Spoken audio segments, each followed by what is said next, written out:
합독하겠습니다. 신약성경 5페이지 마태복음 5장 3절에서 7절까지의 말씀입니다. 마태복음 5장 3절에서 7절까지의 말씀 우리 한 목소리로 우리 합독하겠습니다. 시작.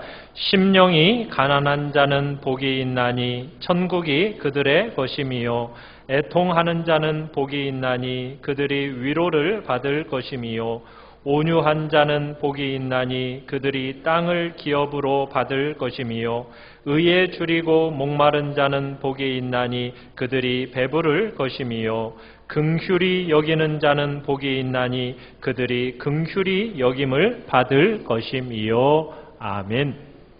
오늘 말씀의 제목을 우리 같이 한번 읽어보겠습니다. 시작.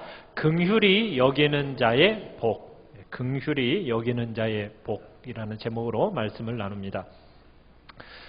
기독교의 복음은 어떤 일을 행한다 하는 것보다도 어떤 사람이냐라는 문제를 더 가장 중요하게 생각합니다. 복음은 우리의 어떤 행동보다도 우리의 태도, 우리의 자세, 이것에 훨씬 더 무게를 둔다는 말입니다. 우리의 본질적인 성품이 무엇인가, 어떠한가, 이것을 가장 중요한 문제로 둔다는 얘기죠. 그러기에 그리스도인이다 라고 하면은 이러이러한 성품을 소유한 사람이다 라는 뜻을 가지는 겁니다. 그러니까 기독교는 뭔가를 덧입히는 게 아닙니다. 무슨 합판을 덧대듯이 기독교는 뭔가를 덧붙이는 게 아니에요. 기독교는 사람의 인격성의 그 중심 속에 이미 일어나고 있는 무엇입니다. 그래서 신약 성경에서는 우리가 그리스도인이 된다라는 표현을 이렇게 표현하죠. 거듭났다, 중생했다, 또 새 창조가 되었다, 새 사람을 입었다, 이렇게 말을 합니다. 오늘 우리가 지금 보고 있는 이 팔복의 말씀은 우리가 일상적으로 삶을 살아감에 있어서 우리가 어떤 사람이냐라는 것을 선포해 주는 말씀입니다. 여러분들이 이 땅을 살아가면서 일상적으로 살아가는데 어떤 사람으로 살아가야 되는가? 바로 심령이 가난한 사람인가? 애통하는 사람인가? 온유한 사람인가? 의에 줄이고 목마른 사람인가? 오늘 본문은 긍휼히 여기는 사람인가? 아니면 그렇지 않은 사람인가를 우리의 삶을 통해서 세상을 향해 선포하며 살아가고 있는 겁니다. 여러분의 삶이 우리 삶의 전체가 바로 우리가 진정 어떤 사람인가 이것을 드러내주는 표현이며 선포인 겁니다. 우리 1번 말씀 요약의 1번을 우리 같이 한번 읽어보겠습니다. 주보에 나와 있는 말씀 요약의 1번입니다. 시작. 나와 다른 사람을 긍휼히 여기는 복. 여러분, 우리가 지금까지 하나님 앞에서 4가지의 복을 거쳐서 오늘 5번째 복을 보게 되는데 이 4가지의 복을 거치면 5번째 복이 있는 사람의 그림이 나온다는 얘기입니다. 우리가 지금까지는 나 자신을 바라봤고 하나님을 바라봤습니다. 여러분 자신을 바라보면서 많이 우셨죠? 그 우는 우리가 하나님을 바라보면서 하나님께로부터 위로를 받고 공급을 받으면서 이제 우리의 눈이 어디를 향해 열리게 됩니까? 이제는 이웃을 향해 우리의 눈이 열리게 됩니다. 이게 기독교입니다. 기독교는 하나님과 나만 아는 어떤 신비로운 영적 체험, 그것 분명히 있습니다. 이건 아무도 침범할 수 없고 어떤 사람도 헤아릴 수 없는 비밀, 그 비밀을 개인적으로 가지고들 있죠. 그런데요, 이것이 어디에서 드러나야 되느냐? 이웃과의 관계에서 드러나야 됩니다. 그렇지 않으면 그건 기독교가 아닙니다. 기독교는 반드시 이 2개가 붙어 있어야 됩니다. 순서상으로는 하나님과의 관계가 먼저입니다. 하나님과의 관계가 열리면은 그 다음에는 누구와의 관계가 열려야 된다고요? 이웃과의 관계가 열려야 됩니다. 이 두 관계가 동시에 되지 않고 하나밖에 안 열렸다. 이건 가짜입니다. 기독교는 하나님과 나와의 관계가 열리면 반드시 사람과의 관계도 열리게 되어 있습니다. 여러분, 이게 얼마나 중요한지 몰라요. 하나님과의 관계만 열려있고 이웃과의 관계가 열려있지 않으면 그건 기독교가 아니에요. 여러분, 우리가 하나님을 만나는 순간 우리의 눈이 열리면서 우리의 실체를 보게 되었죠. 우리가 하나님과 대면하면서 그의 의로우심을 직면하게 될 때 여러분, 우리의 모습이 어떠하다라는 것을 발견했습니까? 얼마나 내가 무기력한 존재인가, 내가 얼마나 하나님 앞에서 아무것도 할 수 없는 연약한 존재인지를 여러분 보셨죠? 깨닫게 되셨죠? 여러분 안에 의가 없다라는 것을 철저하게 발견하셨죠? 의가 없는 대신 그 의가 없음으로 인한 여러분 주님 앞에서 그 심령이 가난하게 된다는 것이 무엇인지 여러분 발견하셨습니까? 그리고 여러분이 모태에서부터, 어머니의 태에서부터 가지고 나온 것이 무엇이었습니까? 정말 빛 되신 주님 앞에 여러분의 속을 들여다보니 정말 의라는 것은 하나도 없고 대신 뭐가 가득해요? 죄가 가득하고 추악함이 가득하라는 것이 확 드러났잖아요. 다른 사람들이 나를 볼 때는 그래 쓸만한 사람 같다라고 보고 그렇게 말할지는 모르지만 여러분 자신이 여러분 속에 정말 주님의 그 빛을 통해서 봤을 때 내가 얼마나 추악한 본성을 가진 존재인지를 여러분 깨닫게 되었고 그로 인해서 얼마나 애통해 하셨습니까? 성령의 역사의 결과로 말미암아 한마디로 정말 추악한 죄악된 본성을 가진 존재라고, 나 스스로는 아무것도 변호할 수 없는 존재라는 것을 여러분 그렇게 보시면서 내 안에 그 허물과 부패됨을 크게 보지 않으셨습니까? 그래서 나는 오호라 공고한 사람이로다, 이 사망의 몸에서 누가 나를 건져낼 수 있을까 하면서 절규한다라는 것, 여러분 그것이 무슨 뜻인지를 잘 아셨고, 어떻게 하면 내 속에 있는 이 더러움, 이 악함, 부패함을 어떻게 하면 없앨 수 있을까라는 그 열망이 여러분 속에서 일어나지 않으셨습니까? 내가 그런 존재이다 보니 내가 온유할 수밖에 없다라는 것을 아셨죠? 내 진정한 모습을 보고 나니까 다른 사람이 상처를 주어도, 다른 사람이 나를 모욕을 해도, 다른 사람이 나를 악담을 하고 상처를 내가 받지 않게 되지 않으셨어요? 왜? 나는 그런 존재니까.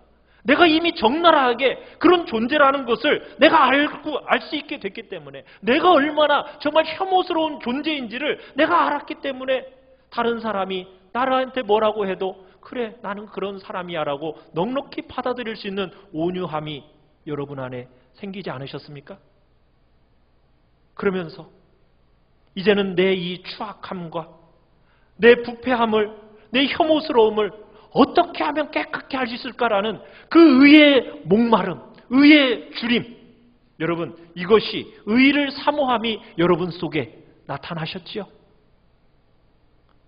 그 의를 내 스스로는 만들어낼 수 없으니까, 그 의라는 것을 다른 사람이 나에게 주어줄 수 없기 때문에 잘 아니까 하나님 앞에 절박한 심령을 가지고 내가 어떻게 하면 하나님과 바른 관계 속에서 내가 의로운 자로 다시 태어날 수 있을까, 그 소망을 여러분 갖게 되셨죠? 내가 어떻게 하면 하나님과 화목하게 되지? 내가 어떻게 하면 새 사람이 되어서 새 생명을 가져서 내가 새로운 존재로 거듭날 수 있을까?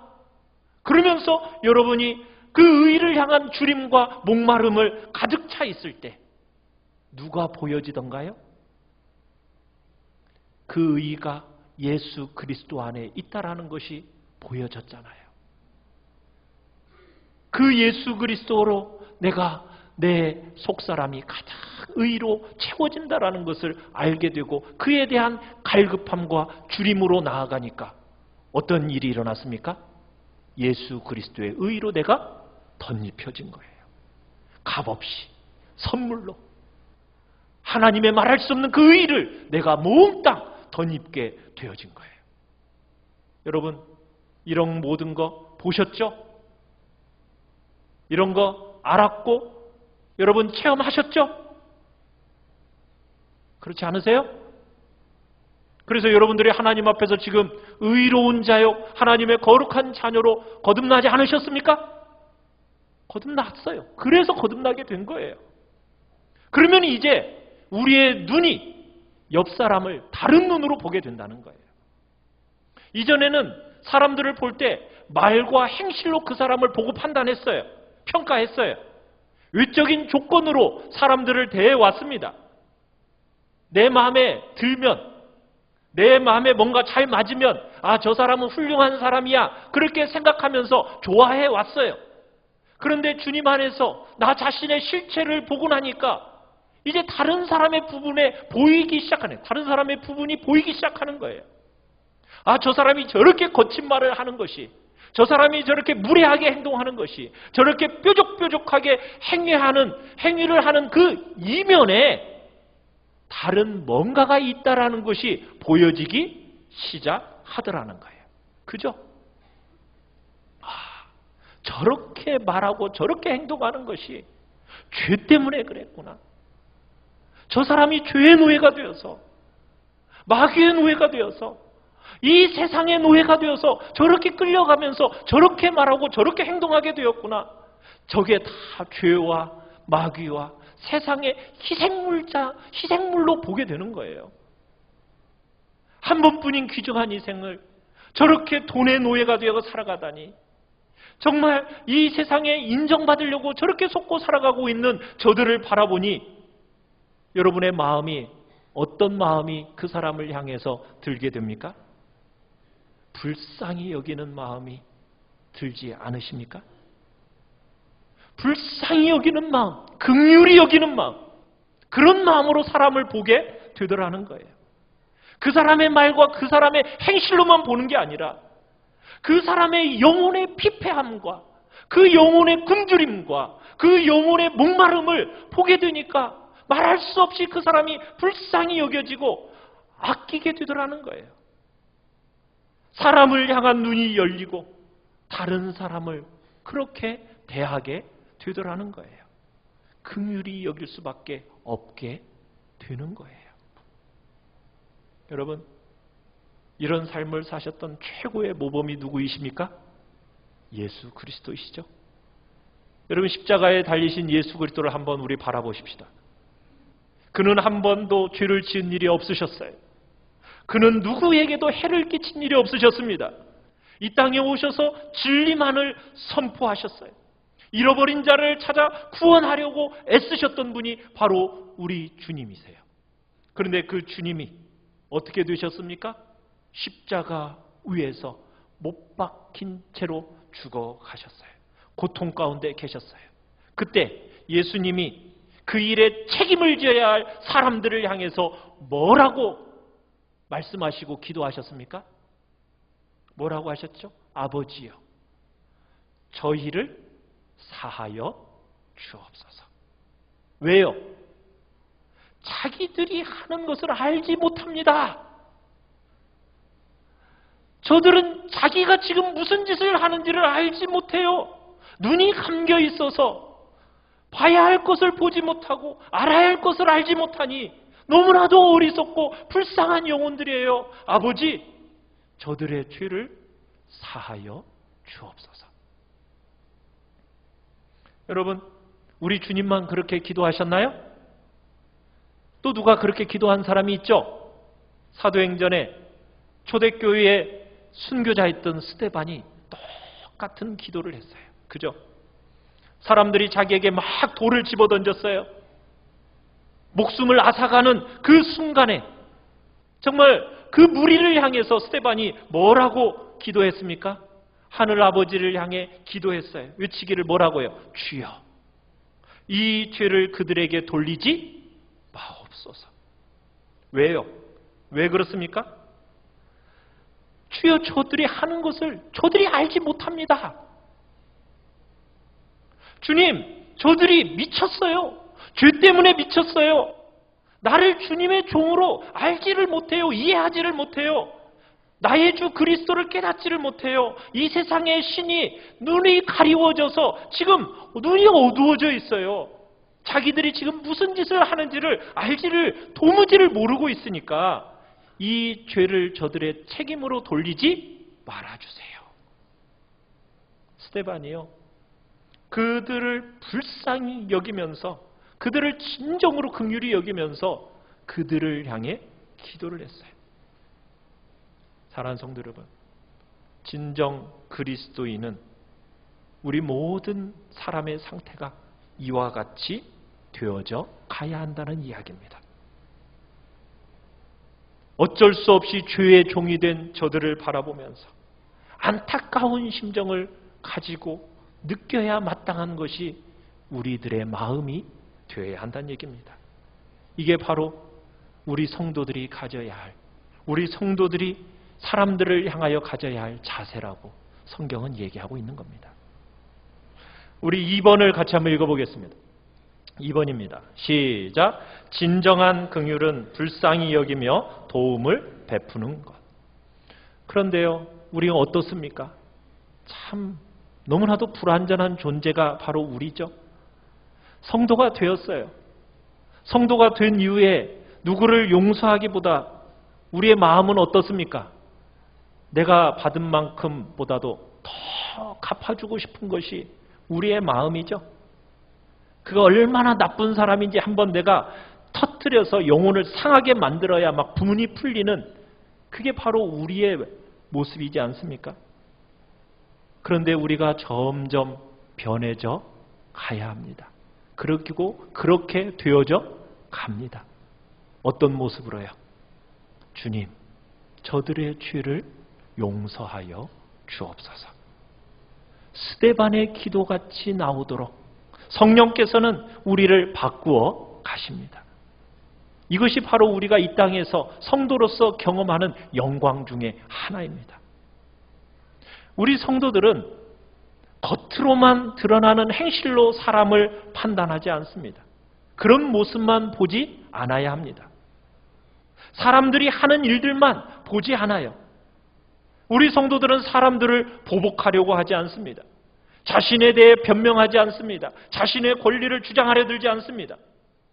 우리가 성도가 되고 교회 중직자가 되어서 우리의 부패의 본성의 한계를 충분히 지니고 넘어지는 모습이 수없이 우리 안에 있지만 우리는 사람들을 향해서 어떠한 마음으로 봐야 된다고요?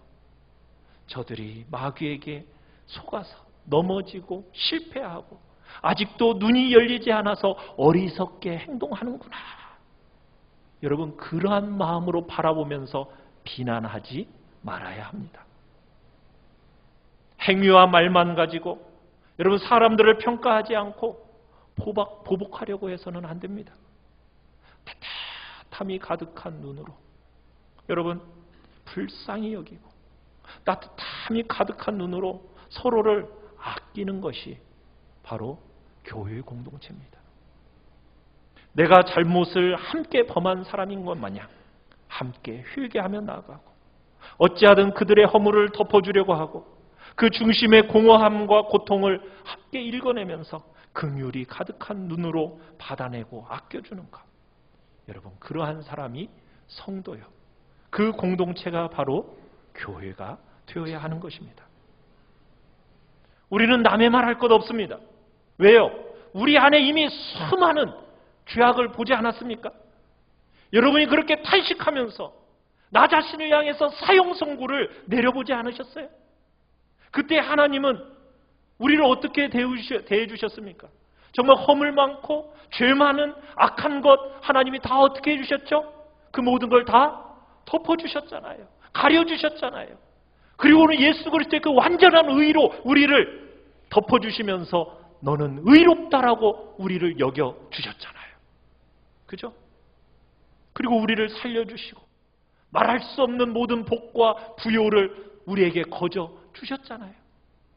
그렇다면 우리도 그러한 눈으로 누군가를 바라봐야 되지 않겠는가요? 우리는 종종 이렇게 말하곤 합니다.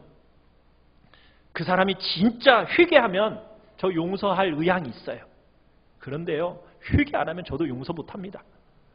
우리 그런 얘기들 자주 합니다. 여러분은 진짜 회개를 해서 주님이 용서해 주셨을까요? 우리는요, 여전히 나빴어요. 우리 스스로 가슴을 찢고 정말 나는 나쁜 사람이라고 진정으로 막 회개했기 때문에 하나님이 여러분을 진짜 구원해 주셨을까요? 여러분, 그러기 전에 하나님은 자신의 아들을 내어주셨고요. 자신의 아들을 십자가에 못 박아서 우리를 그 은혜의 보좌 앞으로 여러분 불러주셨습니다. 내가 가슴 찢고 돌아오면 여러분, 그러면 하나님이 나를 받아주시는가요? 아니에요. 여러분, 그 사람의 몫은, 그 사람이 가슴 찢고 돌아오는 건 그 사람의 몫이고, 나의 몫은 뭐예요? 내가 해야 될 몫은 뭐예요? 사람들을 불쌍히 여기고 절대로 포기하지 않는 거예요. 그건 우리의 몫입니다. 그 사람이 회개하고 돌아오는 건 그 사람 몫이에요. 하나님의 눈과 주님의 마음으로 정말 사람들을 긍휼히 여기고, 정말 그들의 실패와 그들의 뾰족뾰족함과 그들의 어리석은 행위와 그 말, 여러분 따뜻한 마음으로 받아내는 공동체가 생명 공동체인 교회라는 것, 여러분은 믿으십니까? 우리는 불완전합니다. 자주 실패하죠. 우리는요, 하나 잃으면은 몇 배로 보복하고 싶은 것이 우리의 마음이에요. 여전히 나쁜 본성이 우리 안에 자리 잡고 있습니다. 그러나 어리석고 말을 안 듣는다 할지라도 여러분, 주님의 귀한 마음을 담아서 그분의 영광스러운 흔적이 묻어나도록 하는 곳, 그곳이 바로 성도가 있는 곳이요, 교회라는 것 우리 기억해야 됩니다. 그곳에 교회와 성도의 존영이 있는 거예요. 때로 실패할 수도 있습니다. 넘어질 수도 있어요. 원하는 만큼 충분하게 우리가 사랑으로 대하지 못할 수도 있습니다. 그래도 괜찮습니다. 다시 일어나십시오. 그리고 또 다시 용서하는 겁니다. 그들을 탓하지 마십시오. 대하기 어렵다고 말하지 마십시오. 긍휼이 가득한 눈으로 받아내십시오. 아끼시고 사랑하십시오. 꼭 그렇게 해야 합니다. 그게 바로 교회거든요. 이 땅을 한번 보세요. 얼마나 상한 데가 많은 이 땅을 살아가고 있습니까? 여러분, 그런 곳에 성도들이 한두 사람이 긍휼의 마음을 가지고 곳곳에 나아간다면, 주님의 마음으로 살아간다면 어떤 일이 이 땅에 벌어지겠어요? 많은 사람들이 쉼을 얻고요, 그 중심에 변화가 있지 않겠습니까? 그런데 우리가 그 주님의 긍휼과 자비가 무엇인지를 모르고 그분의 마음을 우리가 알지 못한 채 그저 우리도 세상과 똑같이 동화되어 살아가려고 하는 것이, 이게 안타까운 거예요. 여러분, 우리는 주님의 긍휼과 주님의 자비가 무엇인지를 알기를 원합니다. 정말 그분의 마음을 여러분 사람들에게 흘려보내는 그런 복된 살아있는 은혜와 영광이 우리 안에 나타나기를 간절히 바랍니다. 여러분, 긍휼히 여긴다는 게 무슨 뜻일까요? 긍휼히 여긴다라는 것은 그냥 불쌍한 생각이 든다, 여러분 그렇게 생각하시나요? 여러분, 거기까지 하면 긍휼이 아닙니다. 긍휼이라는 것은 불쌍히 여기는 감정에다가 고통을 줄여줬으면 좋겠다라는 그 열망이 합쳐져 가지고 행동으로 나타나야 그게 바로 긍휼입니다. 긍휼히 여긴다라는 것은 그 사람이 너무 불쌍하기 때문에 그 불행한 자리에서 벗어날 수 있도록 어떤 대가든지 지불하고 도와주는 것, 거기까지 가야 긍휼히 여기는 거예요. 누가복음 10장을 보면은 한 율법 교사가 예수님께 나와서 시험하고자 질문을 던집니다. 뭐라고 질문을 던지냐면, 내가 무엇을 하여야 영생을 얻으리까? 라고 질문을 던져요. 그러자 예수님이 뭐라고 답변을 하시냐면, 율법에 뭐라고 기록되어 있더냐? 네가 어떻게 읽었냐? 하고 반문을 하십니다. 그러자 그 율법 교사가 이렇게 얘기해요. 하나님을 사랑하고 또한 내 이웃을 내 자신같이 사랑하라 하였나이다 라고 답합니다. 그러자 예수님이 뭐라고 얘기하시냐면, 그러면 이를 행하라. 그러니까 이 율법교사가 뭐라고 질문하냐면, 자기를 옳게 보이려고 내 이웃이 누구입니까? 라고 다시 물어요. 그러면서 예수님이 비유를 하나 드시죠. 무슨 비유를 드십니까? 기억 안 나세요? 무슨 비유?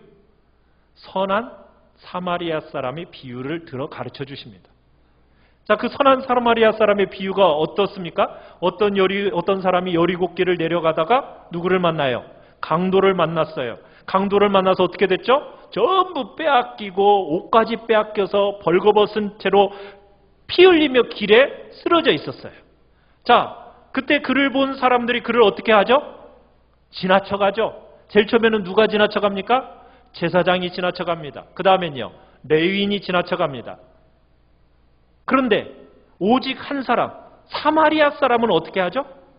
그 사람을 불쌍히 여겨서 그 다음에 걸음을 멈추고 그에게 가까이 가서 상처를 싸매주고 그 다음엔요, 나귀에 실어서 주막에 데려다주고 그리고는 주막 주인에게 뭐라고 얘기해요? 비용이 더 들면 내가 돌아오는 길에 갚아줄 테니 잘 돌봐주시오 라고 부탁합니다. 여러분, 사마리아 사람이 쓰러져 있으니까 응급조치만 하고 저 바빠서 지금 어쩔 수가 없네요 이렇게만 하고 자기 길 가버렸나요? 아니죠. 자기가 비용 내야 할 것 다 내고 거처와 양식을 준비해주고 떠나가요. 이 같은 사람이, 이 사마리아인과 같은 사람이 바로 긍휼을 베푼 대표적인 사람이라는 거예요. 이야기를 마치신 예수님이 얘기를 묻습니다. 네 생각에는 이 세 사람 중에 누가 강도 만난 자의 이웃이 되겠느냐 하고 물으세요. 그러자 바리새인이 뭐라고 얘기합니까? 사마리아인입니다 라고 말합니까? 아니죠. 뭐라고 얘기하죠? 자비를 베푼 자니이다 이렇게 답변을 해요. 그러니까 주님이 뭐라고 얘기하세요? 너도 가서 이와 같이 해라. 그러니까 또 이 율법교사가 뭐라고 하는지 아십니까? 제일 처음에는 율법교사가 뭐라고 얘기했어요? 누가 나의 이웃입니까? 라고 물었죠. 근데 예수님은 뭐라고 지금 물으셨어요? 누가 강도 만난 자의 이웃이냐? 이렇게 질문하고 계세요. 율법교사는 자기중심적으로 물었는데 예수님은 지금 뭘 얘기하고 있는 거예요?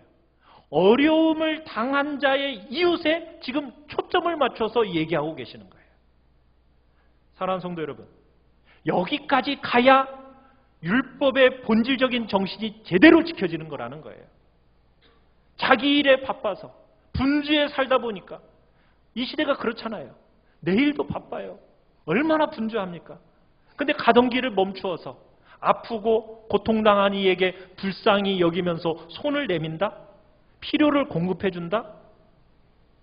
여러분 어떻습니까?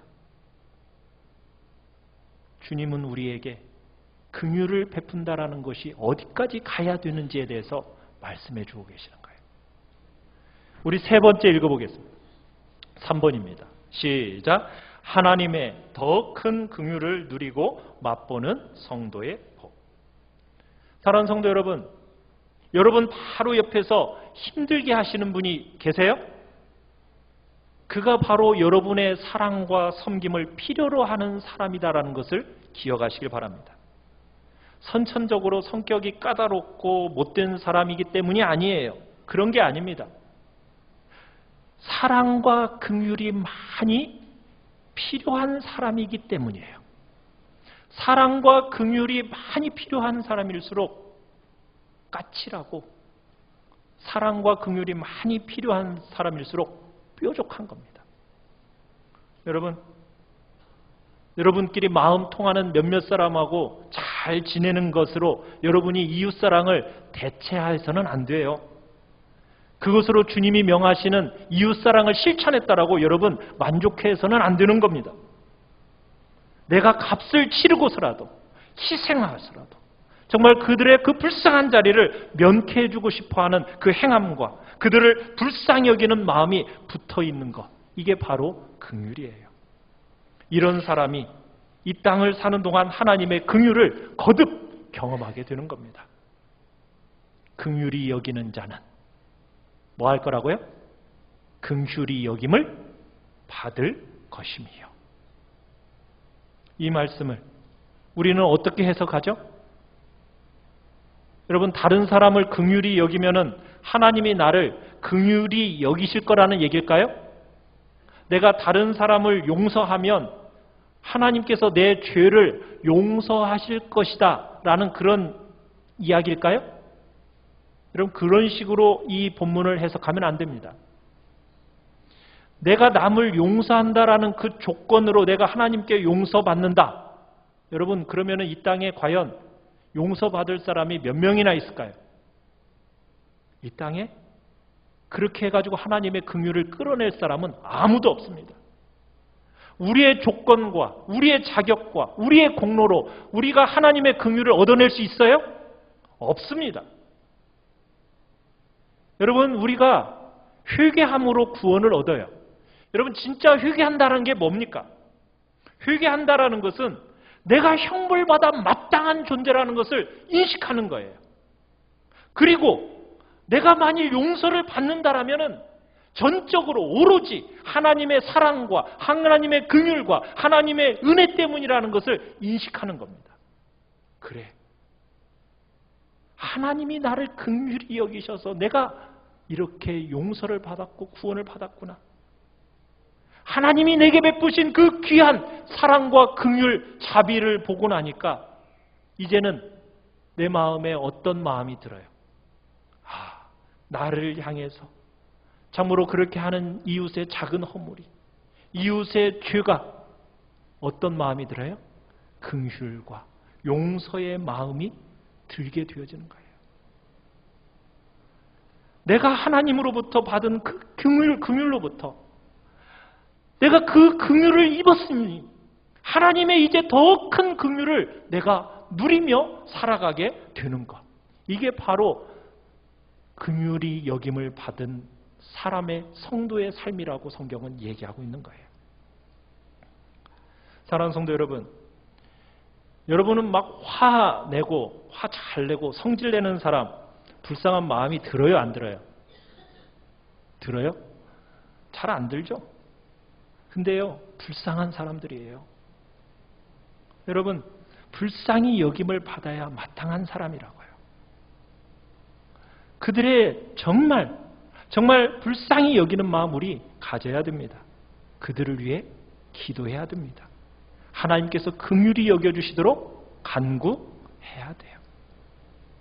우리가 과연 용서함 받는다는 것, 여러분 그거 진짜 체험했다면요, 우리 그렇게 할 수밖에 없는 거예요.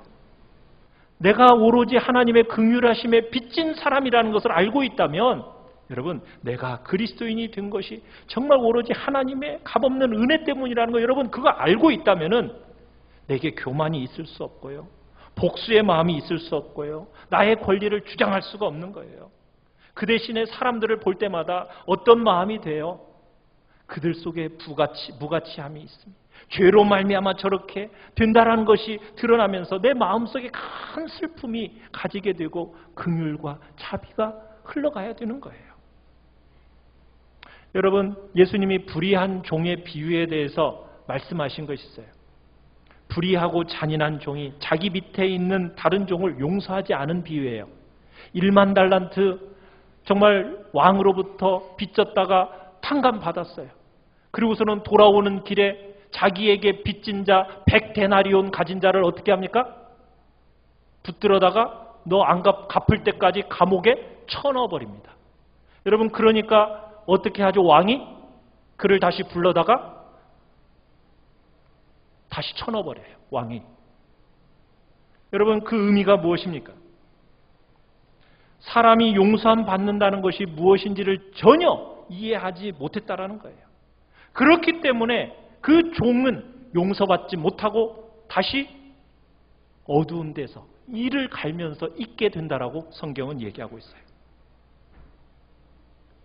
여러분, 용서함 받는 한 가지 조건은 회개입니다. 회개라는 것은 내가 하나님께 아무것도 주장할 것이 없다라는 것, 오직 하나님의 은혜와 하나님의 긍휼로서만 내가 용서함 받았다라는 것, 여러분 그거 깨닫는 거예요. 하나님의 존전에서 내가 위치가 어떠한지를 진정으로 깨닫은 사람은 다른 사람에 대해서 반드시 긍휼의 마음을 갖게 되어 있다고 그래요. 그렇다면 용서하는 마음이 없다라는 것은 결국 무엇을 얘기하는 걸까요? 진정 그 사람은 용서함을 받은 사람이 아닐 거라는 이야기가 되는 거예요. 이건 진짜 엄숙하고 진지하고 어떤 의미에서는 무섭기까지 한 말입니다. 우리가 과연 남을 용서하는가, 용서하지 못하는가, 그것이 과연 내가 하나님께 용서함을 받았는가, 용서함을 받지 못했는가를 선포해주는 이야기라는 거예요. 내가 용서함을 받은 사람이라면 뭐 하게 되어 있다는 거예요? 남을 용서하게 되어 있다는 거예요. 왜? 아무런 자격도 없는 나에게 하나님이 이런 놀라운 은혜를 베풀어 주셨고 그걸 몸소 보여주셨는데 내가 진짜 용서함을 받았으니 나도 너를 용서한다라고 얘기하게 된다는 거예요. 나를 긍휼히 여기는 자로 만들어준다는 거죠. 그게 하나님의 은혜입니다. 그런데 만약 긍휼히 여길 줄을 모르는 사람이라면 오직 한 가지 설명밖에는 없다라는 거예요. 과연 너는 하나님의 은혜를 아는 자인가? 하나님의 긍휼하심을 아는 자인가? 너는 전혀 알지 못하고 깨닫지 못한 사람이다. 너는 그리스도 밖에 있는 사람이요 여전히 죄 가운데 있는 아직 너는 용서받지 못한 상태에 있다라고 성경은 우리에게 얘기하고 있다라는 거예요. 사랑하는 성도 여러분, 여러분에게 어떤 방식으로 삶을 살아가고 있느냐 묻고 싶지 않습니다. 이것 하느냐 저것 하느냐 질문드리지도 않습니다. 제가 묻고 싶은 단 한 가지는 여러분은 과연 긍휼히 여기는 사람입니까? 죄인 하나하나에 대해서 안타깝고 불쌍한 마음을 여러분은 갖고 계십니까? 여러분에게 해를 끼치는 사람 존재 그 사람에게조차도 여러분은 그런 긍휼의 마음이 있으십니까? 어떻게 보면 우리에게는 하나의 테스트가 계속해서 주어지고 있습니다.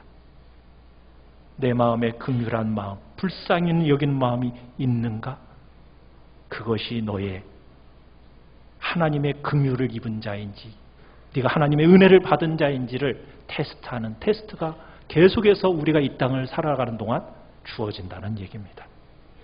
우리는 주님 앞에서 하나님의 긍휼을 받은 자답게 긍휼히 여기는 복된 자리에 우리가 있기를 간절히 축원합니다. 우리 시간 같이 찬양하면